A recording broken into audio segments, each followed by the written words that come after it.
There's a strange moment an empath almost never talks about. Not before intimacy, not during, but after, when the body grows quiet, and suddenly the soul becomes louder than the person lying beside you. You begin to notice things you couldn't see before, not because sex changed them, because it dissolved the last illusion protecting you from the truth. For an empath, intimacy is never just physical. It is energetic exposure. Carl Jung once wrote that people don't truly meet until their unconscious worlds touch. And sometimes after sex, an empath realizes they weren't touched with love at all, only with hunger, loneliness, ego, or emotional emptiness. You feel it instantly. The warmth changes. The silence changes. Even their eyes begin to speak differently. Some people become softer after intimacy. Others become strangers. And that's where the empath begins to see through everything. You suddenly notice how they avoid eye contact when emotions appear, how affection disappears the moment desire is satisfied, how their words sound beautiful, but their energy feels cold. The empath doesn't analyze this logically at first. The body notices before the mind is ready, because intimacy removes masks, especially for sensitive souls. An empath absorbs more than touch. You absorb hidden intentions, unspoken fears, the emotional residue people spend years trying to hide from the world. And after sex, those walls crack open. That's why some empaths feel unexpectedly empty afterward. Not because intimacy is wrong, but because they unconsciously merged with someone emotionally disconnected from themselves. The terrifying part is that once an empath sees the truth, it becomes impossible to unsee it. You begin remembering every strange feeling you ignored, every red flag you explained away, every moment your intuition whispered, "Something feels off here," and suddenly the person becomes transparent. Not evil, not monstrous, just emotionally revealed. This is why empaths often leave relationships shortly after deep intimacy. Not because they fear closeness, but because closeness exposed what distance was hiding. Jung believed the unconscious always seeks wholeness, and intimacy acts like a mirror placed directly against the soul. What is hidden rises. What is false weakens. What is real survives. The empath begins noticing painful contradictions. A person who speaks about love but radiates emptiness. Someone who touches gently yet carries suppressed anger. Someone who says, "I need you," but energetically feels absent. After sex, the empath stops hearing only words. You begin hearing emotional frequencies, and this realization changes everything. Because once you experience true energetic intimacy, shallow connection becomes unbearable. Your nervous system refuses to romanticize what your soul already recognized as misaligned. Sometimes the empath cries afterward and doesn't even understand why. The body is grieving the collapse of illusion. Other times, the empath suddenly feels calm and detached. That's intuition pulling your spirit away from danger before the mind catches up. And strangely, this ability often grows stronger after heartbreak. Pain sharpens perception. Betrayal teaches the empath how to read emotional shadows hidden behind human charm. That's why many empaths become frighteningly intuitive later in life. Not because they became colder, because they finally learned to trust what they feel. The deepest truth is this: sex can temporarily bond bodies, but it cannot force souls into alignment. An empath eventually senses the difference. And when you finally experience intimacy with someone emotionally genuine, your body relaxes instead of contracts. Silence feels safe instead of heavy. You don't feel drained afterward. You feel seen. That is how the empath knows the difference between attachment and real connection. And perhaps the most unsettling part of all, the moment an empath truly sees through someone after intimacy, that person often senses it too. There are people who can hide behind charm for years, behind confidence, humor, seduction, even kindness. But the empath notices something strange after intimacy. The performance begins to flicker, as if the soul becomes too exhausted to keep pretending. You suddenly feel the emotional age of the person beside you, not their physical age, not their appearance, but the hidden child inside them, the wounds they buried beneath charisma, the fear beneath their confidence, the emptiness beneath their desire.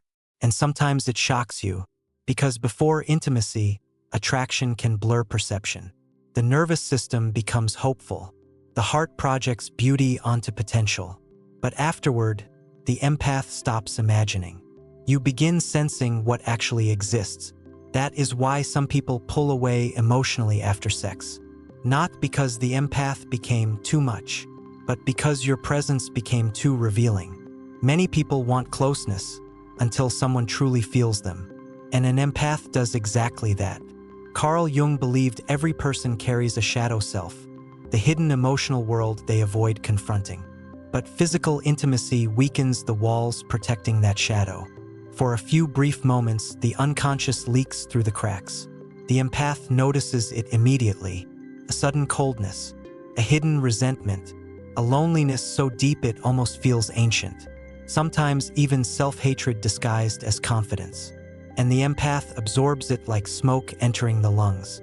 That's why some connections feel intoxicating at first but emotionally heavy afterward. You were not connecting only with the person. You were connecting with everything they suppress. The empath often leaves intimacy carrying emotions that were never theirs to begin with. This is also why empaths become exhausted by casual relationships. Your nervous system treats intimacy like soul contact, even when the other person treats it like entertainment. And that mismatch creates invisible pain. Some empaths stay too long because they confuse emotional intensity with destiny. But intensity is not always love. Sometimes it is simply unhealed trauma recognizing another wounded nervous system. The soul knows the difference long before the mind admits it. That strange seeing through people feeling is not judgment. It is energetic clarity. You begin noticing when affection feels transactional, when tenderness feels rehearsed, when vulnerability is performed instead of real. And once you feel authenticity, artificial intimacy becomes unbearable. The empath also notices something terrifying after intimacy. People reveal what they worship. Some worship validation. Some worship control. Some worship escape. Very few truly worship connection. After sex, those hidden priorities rise to the surface without words. The empath senses whether someone seeks union or simply relief from their own emptiness. And the body always reacts. You may suddenly feel anxious without explanation, emotionally distant, heavy, restless, or deeply peaceful. Your nervous system is translating energetic truth before your conscious mind understands it. That's why empaths often struggle to explain breakups logically. The reasons feel invisible. You just felt different afterward. But underneath that sentence lives an entire universe of subconscious perception. Sometimes the empath realizes the person never truly saw them at all. Only the comfort they provided, the attention, the healing, the emotional safety. And once that illusion breaks, attraction collapses almost overnight. Because an empath cannot unknow what the soul has already recognized. There's also another painful truth no one speaks about. Intimacy amplifies emotional energy already present between two people. It does not create love from nothing. If dishonesty exists, it deepens confusion. If fear exists, it deepens distance. If genuine love exists, it deepens peace. The empath feels this amplification intensely. That's why after certain encounters, you feel spiritually nourished, and after others, emotionally fragmented. Your body remembers what your mind tries to rationalize away. And over time, empaths stop chasing chemistry alone. Because chemistry can exist between wounded people too. What the empath truly craves is emotional congruence. A person whose energy remains the same before intimacy, during intimacy, and after intimacy. That consistency feels rarer than attraction itself. And perhaps this is why empaths become so selective later in life. Not because they lost the ability to love, but because they learned how dangerous it is to bond with people whose souls are disconnected from themselves. Once you've seen what intimacy reveals, you can never fully return to blindness again. There is a moment after intimacy when the room becomes unbearably honest. No music, No flirting, no performance left to hide behind, just energy. And the empath feels everything. The strange thing is, people often confess without speaking. Their nervous system speaks for them. Their silence speaks for them. Even the way they breathe afterward reveals emotional truths they never intended to expose. The empath notices who becomes present and who emotionally disappears. Some people hold you closer after intimacy because their soul recognizes safety. Others suddenly become distant because closeness activated fear they spend their entire life avoiding. And empaths sense that shift instantly. That is why intimacy can feel almost psychic for sensitive souls. You stop perceiving the person through words. You begin perceiving them through energetic coherence. Do their eyes match their affection? Does their touch match their intentions? Does their presence feel calm or consuming? The empath's body becomes a lie detector. Carl Jung believed the human psyche constantly seeks integration, the union between the conscious mask and the hidden self. But most people are fragmented. They say one thing, feel another, desire something completely different. After intimacy, the empath feels those fragments colliding. And sometimes the contradiction is painful. You realize the person craves love but fears vulnerability, wants intimacy but avoids emotional exposure, needs connection but resents dependence. The empath suddenly sees the entire emotional labyrinth inside them. That's why some people become irritated with empaths after deep closeness. Not because you attacked them, but because your presence unconsciously exposed parts of themselves they work desperately to avoid. Sensitive people trigger mirrors in others, and mirrors are uncomfortable when someone has spent years escaping themselves. The empath also begins noticing emotional residue after intimacy, as if certain encounters leave invisible fingerprints on the nervous system. Some people leave you feeling lighter, more alive, more grounded in yourself. Others leave behind confusion, exhaustion, anxiety, sadness, or emotional fog that lingers for days. This is why empaths must be careful who they bond with. Your body is not merely physical. It absorbs atmosphere, intentions, suppressed emotions, unresolved pain. And many people carry emotional chaos beneath beautiful appearances. Sometimes the empath realizes they were desired, but never emotionally cherished. And that realization cuts deeply, because desire can imitate love for a short time, especially when loneliness is involved. But after intimacy, false connection begins to collapse under its own weight. The empath notices when tenderness disappears too quickly, when warmth suddenly feels mechanical, when attention fades the moment emotional vulnerability enters the room, and your intuition whispers the truth your heart hoped to avoid. This is why many empaths experience sudden clarity after sex. Almost like waking from hypnosis, you begin seeing patterns that once felt invisible. Manipulation hidden beneath affection, emotional unavailability hidden beneath charm, selfishness hidden beneath romantic words. The soul finally sees what attraction was distracting you from. There's also a deeper spiritual layer many empaths secretly feel but struggle to explain. Intimacy creates energetic exchange. Not metaphorically, emotionally. People transfer unresolved pain into one another all the time without realizing it. Fear, grief, shame, loneliness, even suppressed rage. And because empaths are naturally porous, they often absorb far more than other people notice. That is why your body reacts so strongly afterward. You are processing emotional information beneath conscious language. The terrifying part is this: many people themselves do not know who they truly are until intimacy reveals them. The empath simply notices first. Sometimes the person genuinely believes they love deeply until closeness activates their avoidance. Others believe they are emotionally healed until vulnerability awakens old wounds buried beneath confidence. Intimacy exposes emotional truth faster than conversation ever can, and empaths read that truth instinctively. Over time, this changes how the empath approaches relationships entirely. You stop chasing intensity. You stop romanticizing potential. You stop confusing attraction with emotional safety. because your nervous system remembers what dishonesty feels like. Eventually, the empath begins craving something much quieter. Someone whose energy does not dramatically change after intimacy. Someone emotionally integrated. Someone who remains present when the masks dissolve.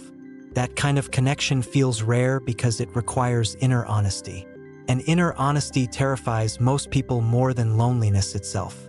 But when an empath finally encounters someone emotionally real, the soul no longer feels the need to see through them, because there is nothing hidden to uncover. And maybe this is the real reason empaths become quieter with time. Not colder, not detached, just aware of how deeply intimacy can alter the soul. You begin understanding that every connection leaves an imprint. Every touch carries emotional memory. Every moment of vulnerability opens a doorway between two inner worlds. And the empath remembers what entered through that doorway. Some people leave warmth behind. Others leave emotional static that takes months to clear. That's why your intuition became so protective. You are no longer impressed by charm alone. You no longer confuse attention with devotion. You no longer ignore the strange heaviness your body feels around emotionally disconnected people. Because your soul has already survived the pain of bonding with masks. Carl Jung once said that until the unconscious becomes conscious, it will direct your life and you will call it fate. And this is exactly what begins happening to the empath after intimacy. You stop calling your feelings overthinking. You stop dismissing inner discomfort. You begin realizing your body was translating emotional truth all along. The anxiety was information. The exhaustion was information. The sudden emotional distance you felt afterward was information. Your intuition was never attacking the person. It was protecting your spirit from energetic misalignment. And strangely, many empaths carry guilt for this ability. You feel guilty for losing attraction once someone's emotional reality becomes visible. Guilty for sensing hidden motives. Guilty for emotionally withdrawing after your intuition detects inconsistency. But the soul cannot force blindness once awareness arrives. An empath does not stop loving because they are cruel. They stop pretending because their nervous system can no longer tolerate emotional contradiction. That is the painful awakening. Sometimes the empath realizes they were loved only for how safe they made someone feel, not for who they truly were. You became the healer, the comfort, the emotional shelter. But deep down, your soul longed for someone capable of standing beside you without secretly feeding from your light. And after intimacy, that imbalance becomes impossible to ignore. The empath finally notices who gives energy and who only consumes it. This is why many sensitive souls disappear quietly after deep emotional realization. No dramatic ending, no revenge, just silence. Because once your intuition fully awakens, arguing with emotional truth feels exhausting. You simply leave what no longer feels aligned. And eventually, the empath discovers something even more important than seeing through people. You begin seeing through yourself. You notice the versions of you that accepted crumbs instead of connection. The loneliness that mistook intensity for destiny. The wounds that kept trying to rescue emotionally unavailable people. The mirror turns inward. And that is where real transformation begins. Because the final lesson was never about exposing others.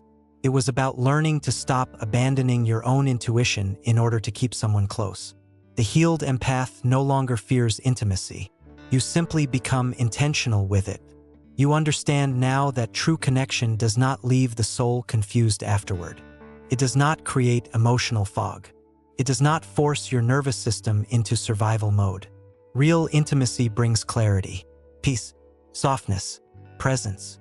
And when you finally experience that kind of connection, something unexpected happens. For the first time in a long time, your intuition becomes quiet. Not because you stopped feeling deeply, but because your soul no longer senses danger hiding beneath love. And maybe that is the empath's greatest gift. Not the ability to see through people, but the courage to finally see the truth without turning away from it. If this touched something deep inside you, share your thoughts in the comments, and subscribe if you want to explore more of the hidden emotional world most people never talk about. Thank you for watching.